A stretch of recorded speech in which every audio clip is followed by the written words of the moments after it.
You're cutting below standard height, and you'll be fined for this! Rules can measure inches, sir, but they'll never measure dignity. The argument started the moment the hedge trimmer buzzed to life. A man in a crisp polo with an HOA badge walked up, clipboard in hand, pointing directly at me. "That's below regulation height," he barked.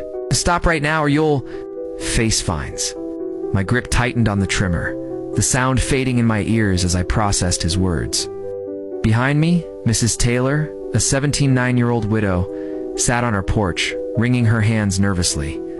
The HOA had already issued her warnings about the hedge that had grown far beyond standard height, a violation she could not afford to pay.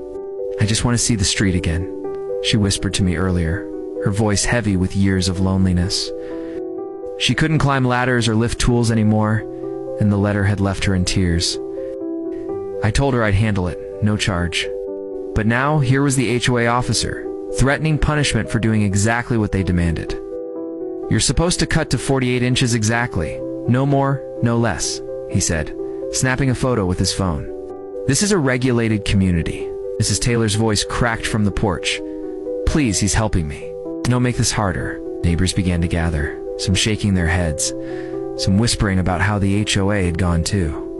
Far, I lowered the trimmer, looked the man in the eye and said, "This isn't about measurements. It is about a woman who can't even step down from her porch without fear.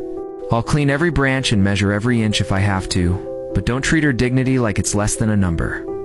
The officer shifted uncomfortably, muttering something about just following rules, before walking away, leaving.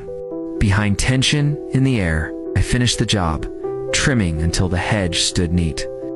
Sunlight spilling across the porch, Mrs. Taylor reached out with trembling hands, gripping mine tight. "You didn't just cut a hedge," she whispered. "You gave me a view of the world again."